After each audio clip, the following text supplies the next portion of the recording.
appreciate you for doing this, taking time out of your day. Is your name Josie?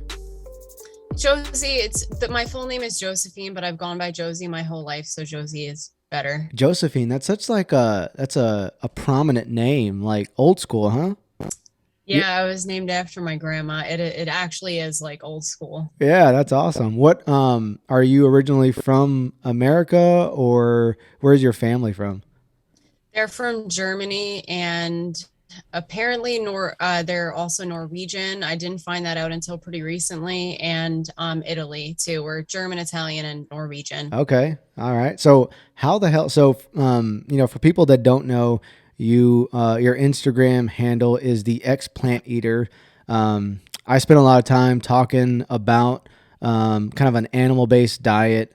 I flirt with the carnivore lifestyle, so I came across your Instagram and I thought it was really intriguing, and that's what made me want to reach out and talk to you. So, how did you first become a vegan? Did you have family members that were in the vegan lifestyle then? Like, how did that transition, and how old were you when you first decided I'm going to be a vegan? So first of all, thank you so much for reaching out to me and having me on. I was actually the black sheep in my family. Nobody else in my family was even remotely vegan. Even my extended family, I was always the only vegan. It came about because I became vegan when I was 13.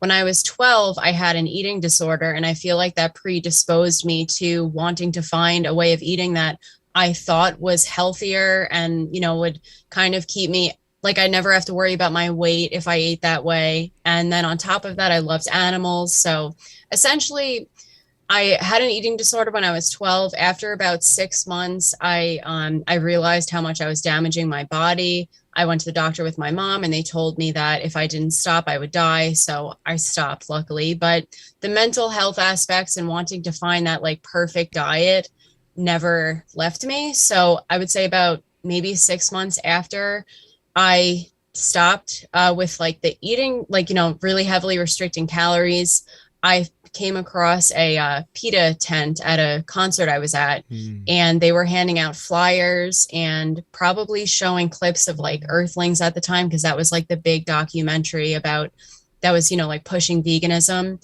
And I went home that night after taking one of the flyers. I watched Earthlings, and not only did the ethical aspects of it pull me into it, but then on top of that, I was really convinced right then and there that it was the healthiest way to eat. And I became vegan overnight after that. And I Oh. believed in that diet so hard, like for the following over a decade. I was vegan for 14 years. I went through, there were, periods of time when people would like, because I got really sick, I guess that's like a whole other topic, but I got really sick at about the 10th or 11th year of me being vegan. And people in my life tried to tell me it was because I was vegan that I got ulcerative colitis, which was the serious issue that I had while I was vegan. And I did not want to accept that it was because of veganism. I told people that I would be vegan my whole life, and that it was just, it was weird. It was like a conundrum because I didn't believe it was genetic. But then on the other hand, if I couldn't cure my disease through diet, then it obviously was genetic. So it was just something that didn't make sense in the end. So that was essentially how I became vegan. And luckily, after about 14 years, I finally considered eating animal products. And that was the only thing that saved me from developing worse health issues as time went on. And now, did you have family? Were they encouraging you or supporting you when you first transitioned into becoming a vegan? Like, what did that transition period look like? Would your family think you crazy, or like, what was their reaction? They definitely thought it was a little crazy. I think that that mentioning the fact that I had an eating disorder is so relevant because I think my mom especially was more accepting of it because she just wanted me to eat. So it was almost like a compromise. If I was going to eat normally, or like as normally as I possibly could, but it was just vegan food, my mom was okay with that. So my dad was more so the one that was very critical of it. My mom just wanted me to just eat whatever. So as long as I wasn't like really heavily restricting calories. She was kind of accepting of it. So she really helped me out. And it was a lot of, I remember processed meat substitutes in the Mm, beginning. Yeah, I mean, that was always like a part of my diet. There were times that I reduced them because in some part of my mind, I knew how bad it was. I knew that it was just processed junk. But that was really the one thing that I felt like satisfied me on some level while I was vegan. So no matter how much I decreased it, I would always end up adding it back into my diet because I was craving what I know now was meat. So yeah, in the beginning it was probably like half processed foods and like half fruits and veggies and like grains. okay. Wh- I mean, you were 13, so it's probably hard to recollect. But did you notice any benefits within that first couple of months when you transitioned to veganism? I feel like I wanted to believe that there were benefits. Like I told myself back then that I felt great, that I was perfectly healthy, a lot of the things that vegans will say to me now. Um, but when I look back, I feel like throughout even towards the beginning, I felt so low during that period of time, even before I had really serious health issues. I always had brain fog. I always had issues with like having energy throughout the day. Like I was very fatigued. I also just always felt very low. Mm. Like I wouldn't say I was depressed, but I was much closer to depression back then than I am now. Like I generally like feel good now. And I think because I had nothing to compare it to, besides, like the memories I had of the way I felt as a kid. Yeah. I feel like that's what convinced me that I felt so good. But no, I honestly wouldn't say I experienced any real benefits right from the get go. I know some people do, and I feel like it's because a lot of people, when they go vegan, they lose weight. And they don't realize when they lose weight, they're literally feeding off the nutrients that their own body has stored. So they might see their skin improve, especially when they're cutting out like processed foods and like inflammatory ingredients, and then they're losing weight on top of that. I feel like that's totally a part of what tricks people into believing that they're doing something really good for their health. But then as time goes on, I feel like inevitably every person who eats a strict vegan diet sees the same types of health issues start to crop up. Yeah. No, so my buddy, I had a buddy who's no longer vegan, but I was battling some anxiety stuff for the last couple of years, and I went vegan for like 13 days. And Okay. it was pretty raw vegan. No, it wasn't because we had like some fries, like we had some cheat meals, I guess. Um, but for the first like 3 days, kind of like you said, 4 days, like I felt amazing. Like I was like, man, Mm, I'm gonna do this forever. And it's really contradictory to how my family is because we hunt. I mean, we live in Texas. We shoot hogs and we slaughter our own cows. So it was like really like it's a different perspective than what I was growing up with. But not even a week into this, like 7 days into it, I started feeling real shitty. Like my mind, you talk about the brain fog. I just didn't feel good. I was always having these crazy cravings. mm. Did you ever cheat while you were vegan? Like, did you like have like stuff a burger in your mouth every now and then or something? I never cheated with meat, but the two times that like it would have been considered cheating were I had dairy twice, but it was really only like a one-time thing. It wasn't like this ongoing thing. I would say the first year that I was vegan, a friend of mine, I knew he did this. He put milk in my cereal and I pointed it out. And I also didn't want to just throw out the food because we were at our friend's house. And so I knew it was milk, but I just ate it because I didn't want to be rude. And so that would have been technically considered cheating. And then a few years later, this was again still before I was doing my own food shopping. I had half and half in my coffee. I think because there Mm. was like nothing else in the house, but it wasn't like I had half and half and then like the next day I had it again. It was just that one time.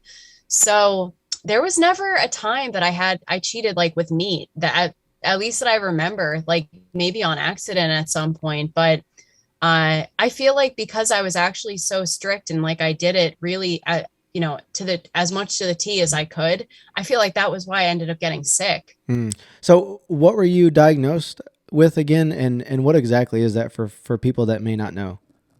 So at the, I would say 10th or 11th year of me being vegan, I was diagnosed with ulcerative colitis. It took about 6 months for me to be diagnosed with it because essentially in the beginning of the year, I started getting severe pain after I would eat. I started having a low fever every single day. I started getting blood in my stool, which at the beginning, it wasn't that bad. It seemed like it could have been hemorrhoids or something. And I started getting diarrhea. And Mm. again, at the beginning, it wasn't that bad. It was maybe like once, and then it started to increase in frequency to the point where it got very urgent. So in the beginning of the year, I would say in like March, I've been having these symptoms for about a month, and I finally realized I need to go to the doctor. Like this isn't a normal thing. Something's not right, and it's not going to just stop on its own. So I went to the doctor. It wasn't as, because I'll get to the second time this happened, and that was very bad. But this time it wasn't that bad. The doctor was like, I really recommend you going to the hospital and just going to the ER, see what they say, because he could see I was sick. So I did that. I was admitted to the hospital. I was in the hospital for 3 days at this point, and they diagnosed me with diverticulitis. So, diverticulitis is when a seed or some kind of little piece of food gets stuck in your intestine and it forms a pocket of inflammation around the area. So, that's what they thought I had at the time. And so I believed that. I didn't know what else to believe. They took x-rays and stuff. So I think they did see like this one area in my colon or my intestines that had a lot of inflammation. So they had good reason to believe that. So when I got out of the hospital, they really only advised me, I think, not to eat seeds and nuts. So I definitely did I definitely took them out of my diet for the time being. And I tried to start eating less acidic foods and like lower fiber foods a little bit, just to eat, put less, just to like, it was easier to on my digestive system essentially. Right. So a few months later, when my next semester started at school, because I totally think stress was a part of this, but not the whole thing, the symptoms came back, but this time around they were much more severe. Like the blood in my stool was a lot worse. The urgency and like frequency of the diarrhea, it would get to be like up to 10 times plus a day. Wow. Yeah, it was horrible. It really was. And I remember, as it got worse, I knew that it was that same thing coming back. And I kind of knew it wasn't diverticulitis. I kind of determined from researching it, that it was some kind of like I figured it was ulcerative colitis. Finally, I went back to the doctor again after like experiencing these symptoms for about a few weeks. And they told me to go right to the ER, and that the doctor, I think right in the doctor's office that day, told me that my potassium was so low that I could have died if I Wow. didn't go to the doctor if I didn't go to the hospital when I did. So I went to the ER again right away with my mom, and I was admitted to the hospital right away. And I was in the hospital that time for about a week, maybe a week and a day, like 8 days. And so in the hospital that time, they did a partial colonoscopy, and they told me that I have ulcerative colitis. And after that, they wanted me to go back and do another colonoscopy when my colon had healed. And that would have meant taking medications, the medications that they wanted me to take. So essentially, like I took prednisone for a month after getting out of the hospital. That did heal my colon enough that I was okay. Like the symptoms had gone away at that point. But after that, they wanted to put me on ulcerative colitis medication, and I wasn't comfortable with that because I was researching all this stuff on my own, and I was reading accounts of people talking about like, okay, yeah, they would say like I take ulcerative colitis medication, but it can never guarantee not having another flare up. Eventually, you always will. So I was like, I figured I would just try to alter my diet within the parameters of veganism to stop another flare from coming back, but it still never got me to the point where I was healed. Like I would basically have flare ups, like minor flare ups every month after that. Did So that's what happened. at any point did you try to consult with any astounding vegans or vegan doctors to figure out if there was something missing or lacking in your diet at the time to help you out? The thing was, so my doctors, when I was going through the ulcerative colitis diagnosis, they were aware I was vegan. They did many blood tests and they did point out some deficiencies I had. Like I remember I was deficient in, I think, magnesium, obviously potassium, and vitamin D3. But they were fully aware I was vegan, and they actually did tell me at the time that red meat and dairy aggravate ulcerative colitis. So my thinking was, well, I'm already not eating those things. So in my mind, I was thinking like I'm a step ahead, which is like so dumb on Backwards, my yeah. part. Yeah, like, but that was what they led me to believe. And they just told me to supplement for those deficiencies that I was having. So they really confused me more that like no at no point along the lines did any of my doctors say, maybe you should consider eating meat again. I did not hear that once. And I would say at the time, like the same like seven doctors, like multiple times, and none of them said that. So to be fair, I was definitely in a stubborn mindset at the time, and I probably would have been resistant to that if they told me that, but it might have at least made me start to think a little deeper about it. And yeah, I no. So the answer is no. None of them did suggest that. Did you have friends that were vegan too? Like, were you bought into the? I feel like I think carnivore is kind of getting this way too, where it's kind of like its own subculture, where they're if you're in kind of thing. But I think vegans, looking from the outside in, of course, are a little more hardcore about it. They'll put you on blast pretty quick, even if you are a vegan. If you claim to be a vegan, but you get caught drinking milk or something, they're gonna blast you. Did you get bought into that lifestyle and that culture? Yeah, I definitely did. I had a few. I still have a friend who is vegan. And we get along, but we don't really talk about it anymore. And during my time as a vegan, I had like maybe a few other friends that we were just friends because we were vegan. Mm. Otherwise, online, I definitely bought into the subculture. That was really what enforced the lifestyle for me throughout the years, is watching these YouTubers who seem to be thriving and they ate the same way I did. I would watch their recipe videos, I would watch like their lifestyle videos. And so, yeah, that was where I totally did buy into the lifestyle. I was never like my friend who was vegan. We never had instances where she'd be like, oh, you're not vegan enough, basically. But she did ask me a few times throughout the years if I ever cheated. And I don't know if that was because maybe she did and she wanted to like confide in me about it. So she wanted me to admit to it first. But I was always honest. I never really did, besides those two times that I mentioned. And those were like years and years earlier.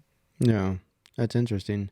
Did you ever think, or do you look back on it now and do you think you did all you can? I mean, I'm playing devil's advocate here, but do you think you did all you could do to eat healthy as a vegan? I mean, were you consuming enough protein, researching other minerals and vitamins and things like that you could reap the full rewards? Like, do you think you did it right? Because I imagine the vegan community said, well, if you're unhealthy, so you did it wrong. You're not doing it right.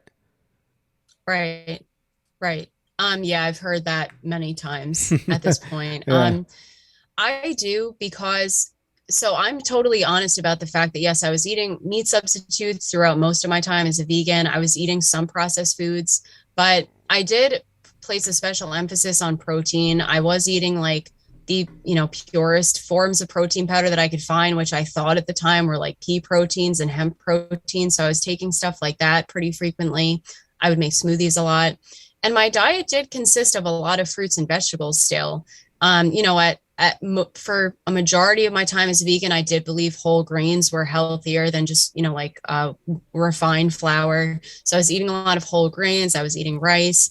Like, as I mentioned, I was eating a lot of vegetables. I was eating legumes. I was eating nuts. Um, and there were periods of time where I did completely cut out. For example, I did try the raw food diet for a few months. Again, this was early into my time as a vegan. So maybe like I would say the second or third year I was vegan, I tried it for a few months. And I remember just having like no energy, the focus aspects of it, because I always had issues with that as a vegan, but they got really bad. I remember during that time. Um, all of this too was, I think, coming from watching people like Freely the Banana Girl, if you're familiar. So I think when I realized, you know, I can't keep doing this, I did try fruitarianism, I think for maybe a month as well. That went just as badly. I tried raw till 4. So again, during that time, I excluded all processed foods. And I was just eating like fruits, vegetables, starches, but you know, like unprocessed, like just cooked potatoes and rice. And again, I remember just by the time I decided to stop doing that, I felt horrible. Luckily, the really bad digestive issues hadn't started for me at that time. But I did go through trying all the ways of eating vegan, and nothing ever worked in the end. And then the most the biggest eye opener for me was when I finally did reintroduce animal foods. It took about a month for me to start seeing those severe health issues heal. And, you know, after a month of reintroducing animal products, my colitis has like permanently been in remission. So that's, you know, that's the biggest testimony for me that this is just, you know, however people want to look at it. I don't necessarily think that carnivore is as unethical as I would have thought it was as a vegan, but however people look at it, it still healed me that quickly. So for me, for that to happen, I can only determine that I have to include these foods in my diet. Otherwise, I will get very sick again. Yeah, you posted a picture on your Instagram a couple of times, or I've seen it, where your skin, your complexion, while you were on vegan, while you were a vegan compared to you're a carnivore. What other things improved? I mean, you mentioned internally the bleeding, the bloating, all that stuff, but what other factors have improved since you transitioned? So I think that a part of this was because of having colitis, because I was so sick, and it had nothing to do with restricting calories at that point. I literally couldn't eat because of how much pain I was having. So I couldn't eat enough to sustain myself. So I lost a lot of weight when I did get that ulcerative colitis diagnosis. And I feel like after that, I saw the very severe, like end stage veganism symptoms start to come up. Like I remember I never had a problem with my skin. I actually thought I had pretty good skin throughout most of my time as a vegan. But then after I started recovering from ulcerative colitis, I started to notice my skin was starting to look a lot older. The skin under my jaw was starting to be like less firm, like premature aging. Basically, it Mm. was starting to lose elasticity, and I was telling myself that it was just a part of me aging. And again, within I would say like 3 months of reintroducing animal foods, my skin like went back to normal, and like I look my age now. I was starting to look old, like a lot older than I am, and I'm 28. So I I remember taking a picture with my fiance, and I felt like I looked like his mom when we were this was, I don't know, like probably early last year before I stopped being vegan. And I'm probably exaggerating about that, but I remember looking at the picture and I thought my skin looked so much older than it does now. So that improved, like a premature aging totally reversed, like pretty drastically. As you did mention, yeah, I had severe bloating always as a vegan. And again, that was just something I told myself was normal. That went back to normal. Like my stomach looks like normal now. Um, I always had severe mental and brain fog. that has also completely reversed. Like I can sit down. Actually, I write science fiction novels, so those are very like Oh, mentally okay. intense. I can sit down and write at any time now. I used to, and to be fair, this is a pretty normal thing for people that write, like you get writer's block, but I don't really experience that anymore. Like I have the mental clarity that I can sit down and write now whenever I want to, which is actually pretty profound because I didn't, most people can't do that, like even if they write a lot. So that's been another huge improvement.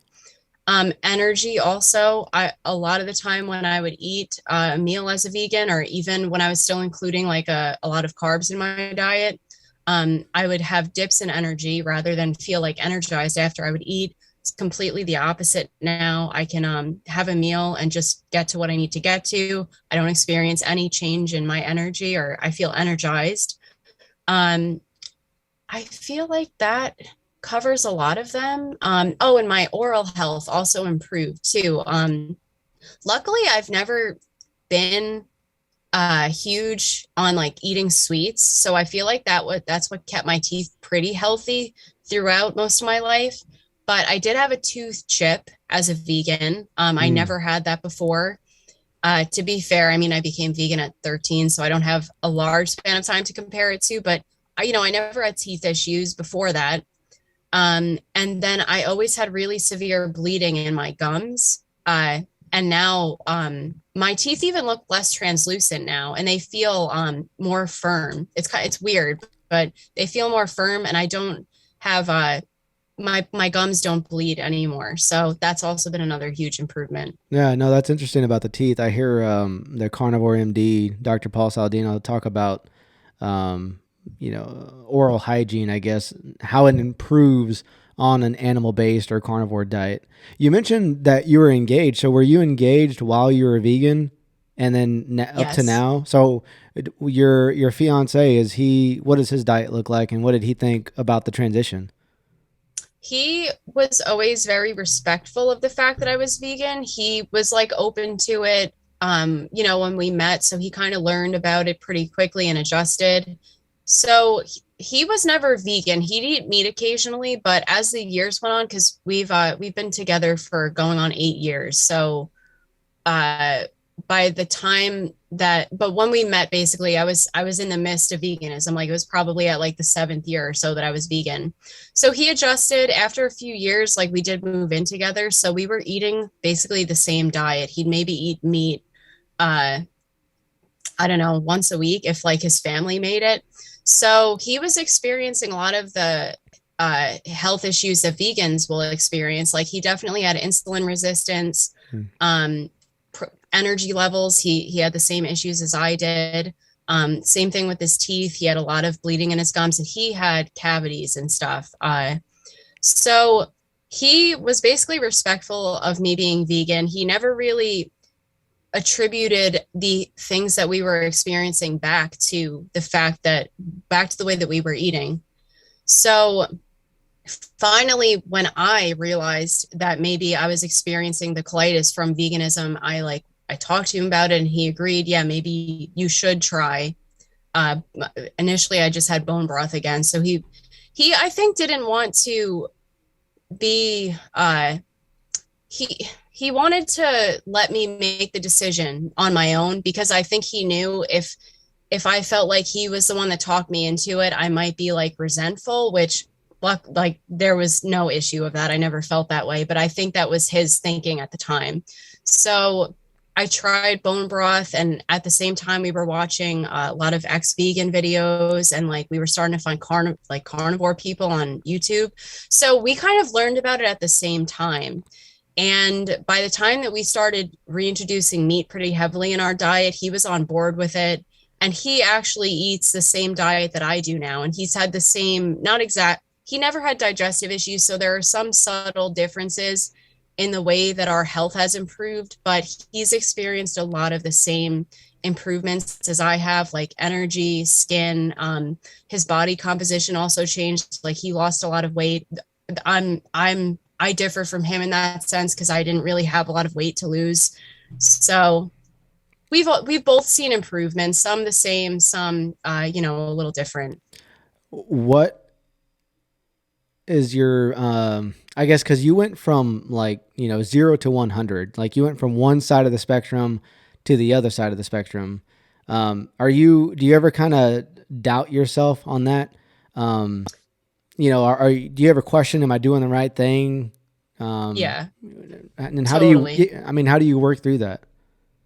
So I have had the thought pop up in my mind of like, well, maybe this is just like veganism. Maybe I am just jumping into something because like a part of me hasn't left that vegan mindset.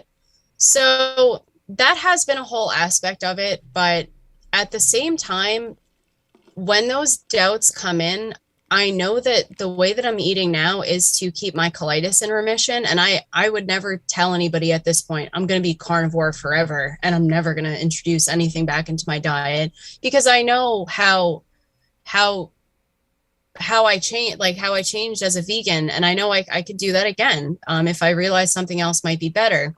Or if my gut heals enough that I can start to include, some foods with fiber. And I can tolerate them again. Yeah. So that's my thinking really is that I eat this way right now because it's keeping my colitis in remission.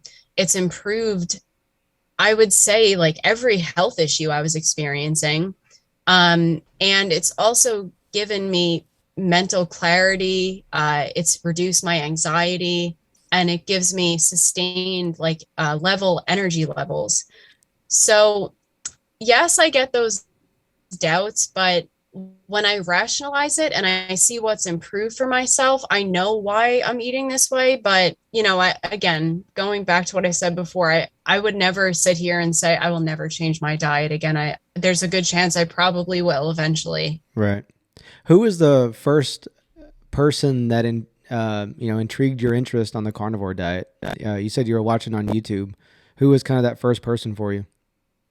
The first person that I found that did carnivore is, are you familiar with his videos? Who's this? It's like Sperige or Speria. Uh-uh.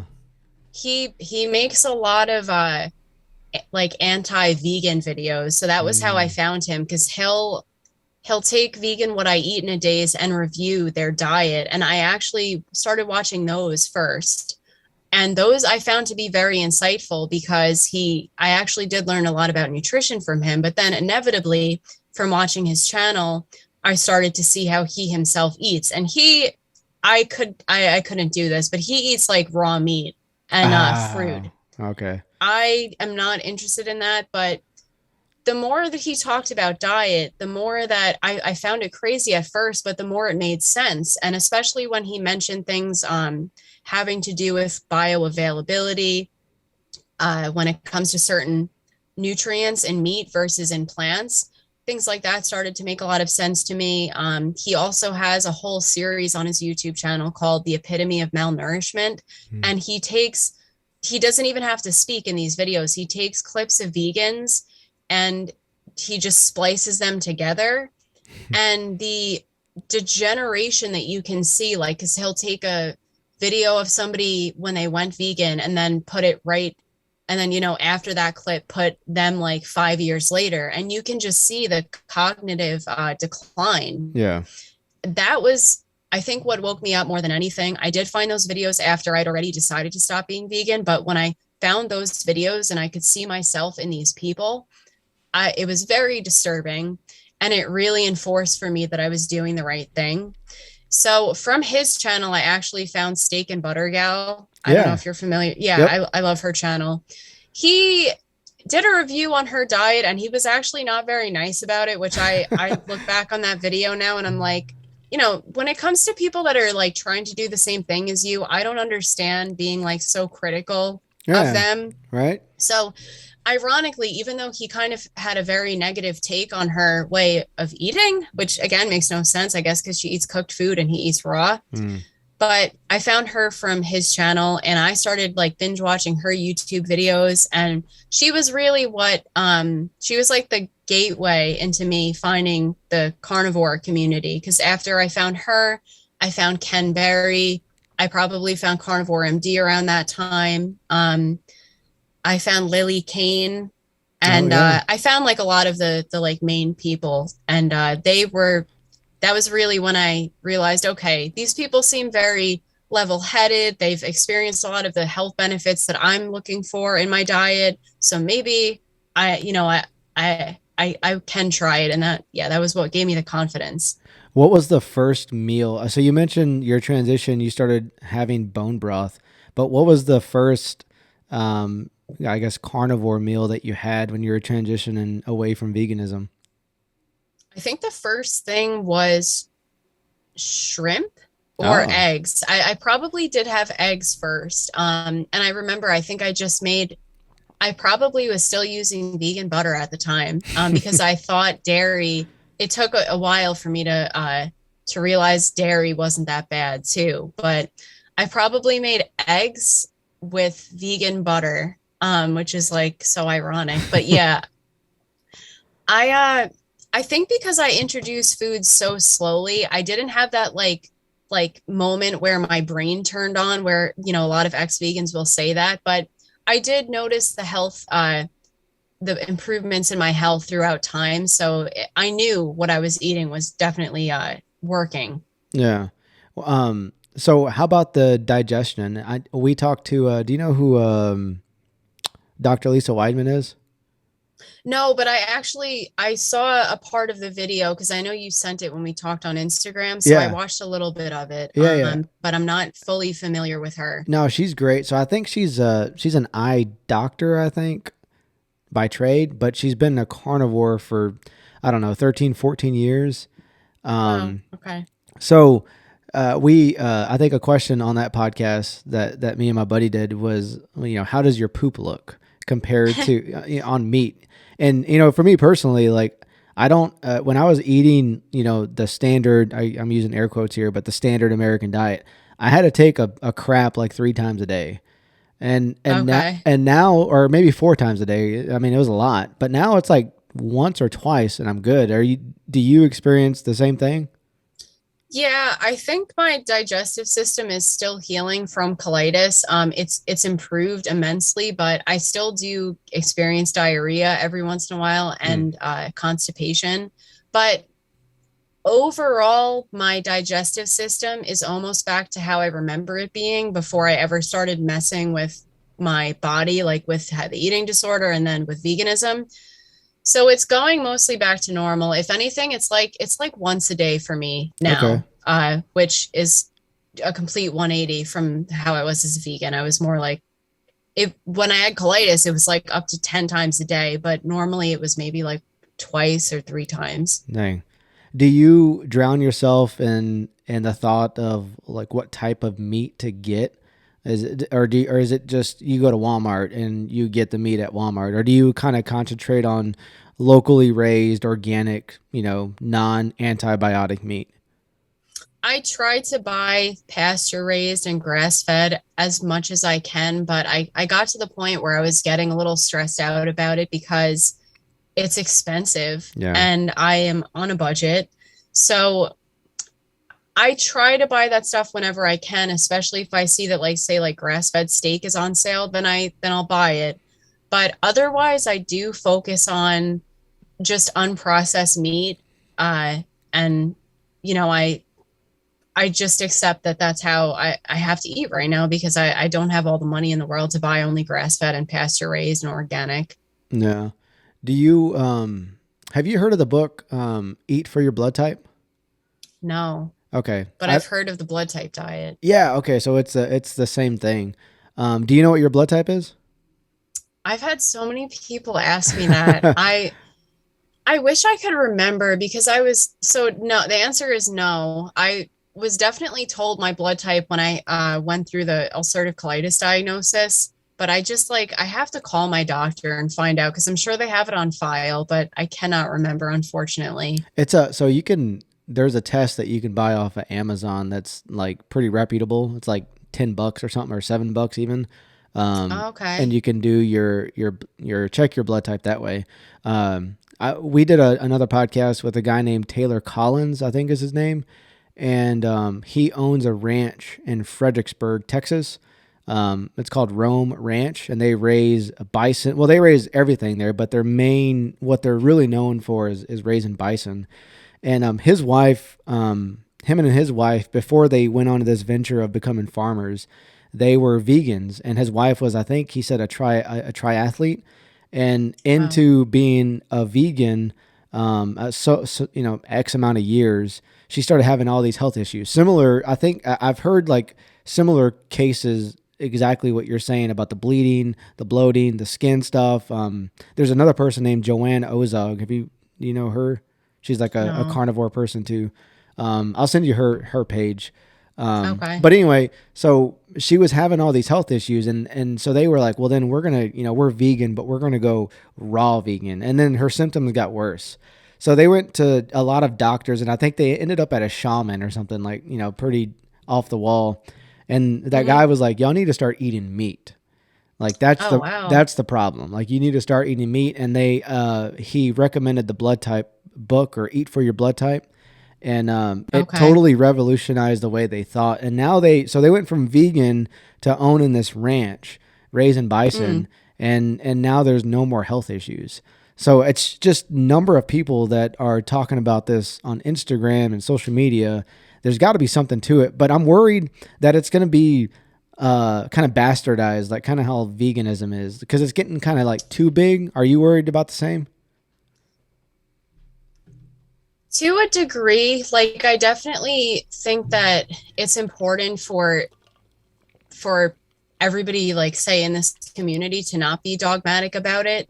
But at the same time, I feel like because with carnivore at least, there's so much more bioavailable nutrients, and overall I feel like the degenerative aspects of that crop up for vegans, they're not going to happen for somebody doing the carnivore diet. So I feel like it's better in that sense. But I definitely agree that it, we do have to be careful not to be dogmatic about it and like cult like. But Yeah. at the same time too, when people will ask me, is it okay if I eat this food? Like, do I have to do it 100%? And I always say absolutely not. Like, especially if you're not experiencing an autoimmune disorder, then just focus on, eating as healthfully as you can. Really, if anything, what the main advice that I do give to these people that ask me that is try not to eat seed oils and vegetable oils. Like that's really what's going to be damaging for you. And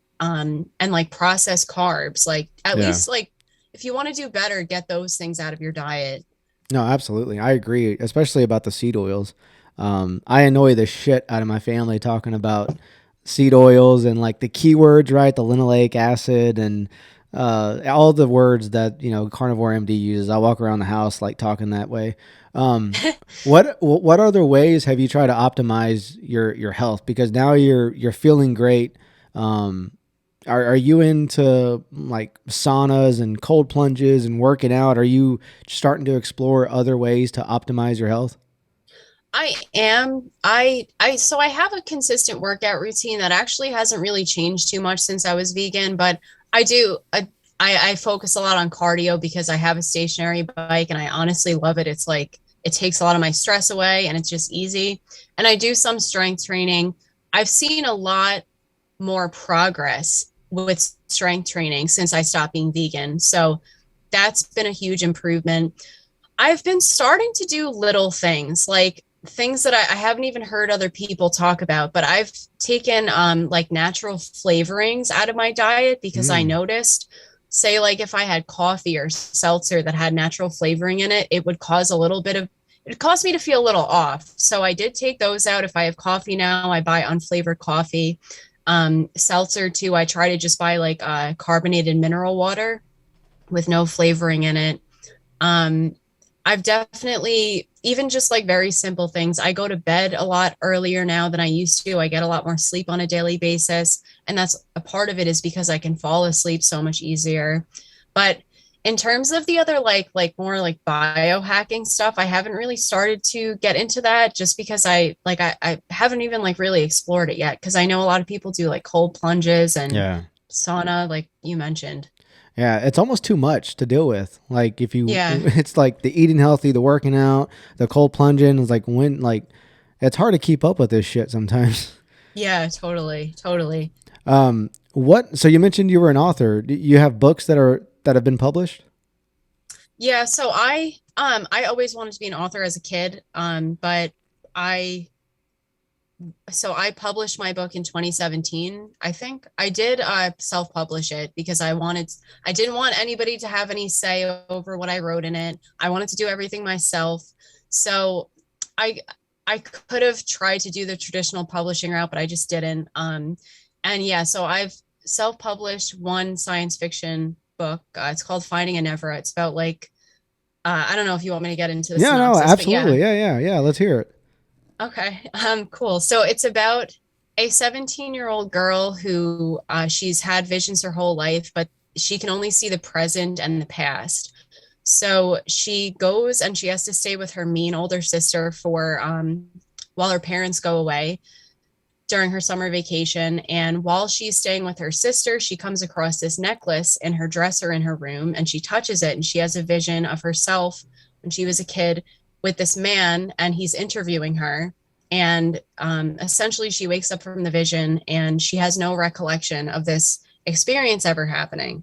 So, following that scene, she has to go to this wedding with her sister, and the wedding is for her sister's friend, and it turns out that the friend is the daughter of a family that they knew as children who disappeared, and she sorry, I'm like No, you're it's a good. little hard for me to like go back and like explain the synopsis like super concisely, but essentially she comes back in contact with her sister's friend, and the sister's little brother comes over.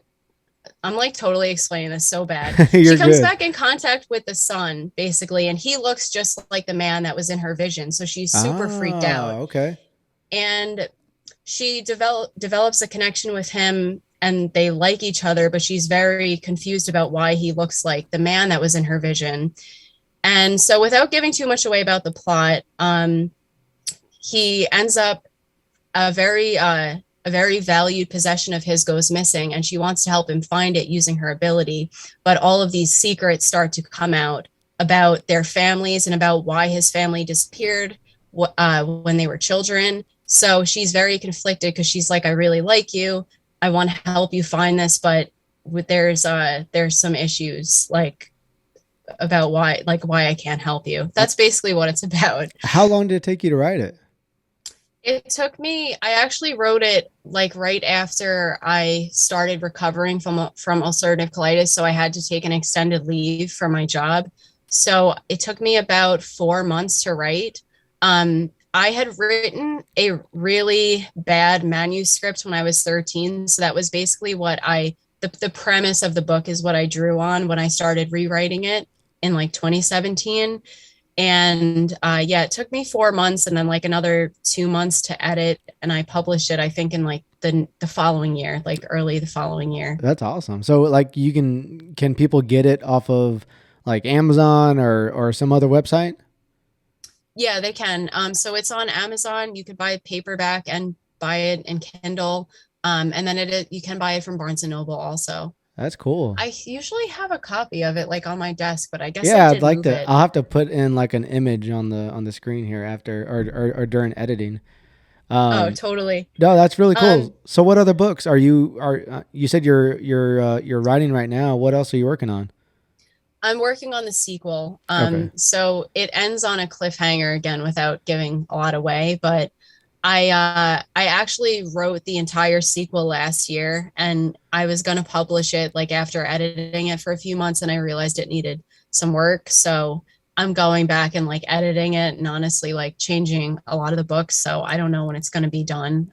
But yeah, it is the sequel to the first book. amazing. Do anyone in your family write? Are they authors? Or you're the first one? I'm the first one. I'm like the weirdest person in my family. Like my family is not very there's no like artists really or like vegans, so I'm like totally like the weird one that Yeah. I don't even know where these interests came from. Do But they I mean, so they were supportive of you of being a vegan. Are they still showing that same support with carnivore? Yeah, they are very relieved that my ulcerative colitis is in remission. That was both of my parents' biggest concern the last few years. Every time I would see them, they would ask me how it was. And like they understood why I didn't want to take meds for the colitis, but they kind of always were like urging me to do it because they were afraid my that it was going to come back. So with carnivore, they know that it is what has put my disease in remission. So they're very supportive of it. And my dad also did grow up on a farm. So I think he's Mm, always thought veganism was like BS. yeah, Even at like the 10th, 11th, 13th year of me being vegan, I would still go to my parents' house and my dad would be like, you got to eat meat again. And I would just be like, no, I'm not going to do that. And finally, I woke up. So they're supportive of it. that's good. No, that family support really matters. I'm myself. I'm kind of a black sheep.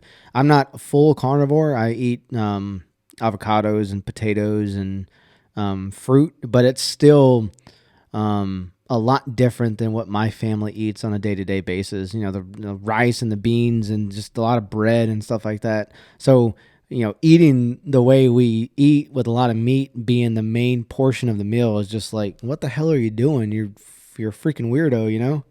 Yeah. Yeah. Do you know any vegans that are healthy that have been vegans long term? The reason I ask is because I follow like three, um, pretty well known vegans. They got a pretty good following. And one thing that I see consistent on their Instagram accounts is that they're always doing some type of cleanse. Like Mm. they need to like they needed to like do a cleanse in order to feel like healthier or something. And I don't know if you see the same, but I don't know of any I live in Texas, I live in Houston, so everyone eats fucking meat. I mean, it's barbecue. There's not a whole lot of vegans around here. So I don't know any vegans personally, but I'm curious to know if there's someone that knows a vegan that has like been doing veganism for a long time and is truly healthy and thriving. Now that you say that, I really can't think of one. One of the things that was really eye-opening for me when I did stop being vegan was looking back at all of the YouTubers I followed. And lo and behold, all of them would openly admit to having a lot of the same health issues that I had. Like for example, I followed a natural vegan and her diet is not healthy at all. She eats a lot of processed foods and she has kids too, which I can only imagine what that's going to do to them in the future because her kids are vegan. But like for example, I found her to be a very rational person. She ate a pretty similar diet to me when I was vegan. And then lo and behold, I realized after I stopped being vegan that she was taking antidepressants and she Mm, was, always complaining about these health issues she was having. So, that was an instance where, I had the blinders taken off for me. So many other, even just people that didn't necessarily focus on health, but recipe channels, like Sarah's Vegan Kitchen. She would talk about her skin issues all the time and how her anxiety was so bad that she couldn't even go in the grocery store. And, again, I look back at that now. When I was vegan, I would have thought, like, oh, that's just how she is.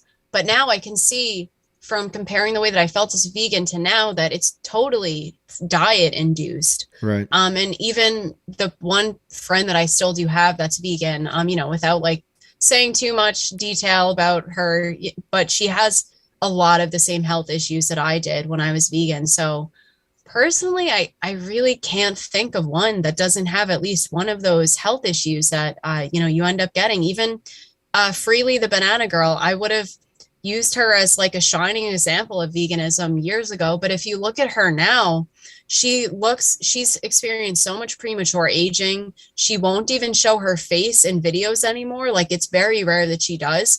The few instances where she will, she's having the same issues that I was having, where her skin is sagging like under her Yeah. jaw, and she's in her, I think, like early or mid 30s. So it's I really can't think of an example of a healthy vegan. Have you heard of the crazy conspiracy? Well, there's a lot of crazy conspiracies that are tied to veganism, but I think this conspiracy theory has come out of the carnivore space, maybe. But supposedly, again, put your tinfoil hat on. Uh, they the populace, the people that rule the world, want to make everyone dumber and less healthier, and that's why they're pushing vegans or the vegan diet is because they don't want people to be willing to stand up for themselves. They want everyone to feel kind of sluggish and tired and kind of foggy brained. Have you heard that same conspiracy? I have heard that. I yeah, if I put my tinfoil hat on, I actually just talked about this when I was on Sean Baker too, like Mm, about a week ago. I think that is a part of it. Knowing how my cognition de how it suffered when I was vegan, I can totally see how if somebody, above us did want to easily be able to control people, how that could be a very effective way. yeah. And if you look at, prominent figures that don't seem to want the best for humanity, like, I don't know, Bill Gates, I feel like he's heavily pushing companies like Beyond Meat and eating no meat. So I think there's something to that. What's crazy so Bill Gates is a self-proclaimed vegan, right? But he eats like he'll eat fish or something like that, right? Like he's not 100% vegan, is he? I would highly doubt it, but Okay. maybe I don't know. I know there's been a lot of real popular vegans that have been caught like out in public eating fish or something, and they excuse it by saying, "Well, I'm vegan 95% of the time. Like I cheat here and there." I think that like totally discounts the argument. You know what I mean? It totally does. And it's so deceptive because they might mitigate those health issues as the years go on that people that genuinely do veganism get. And that is totally so confusing to people that like when you profess that veganism is so healthy and maybe you do cheat once in a while so you keep those health issues at bay, you're confusing all the people that want to do veganism that actually think it could be healthy and then they do it to the T and they Yeah. end up getting sick. Like it's so dishonest. No, absolutely. Well, Josie, I appreciate your time. It's been great. We're coming up on the hour. How can people follow you and get in touch with you?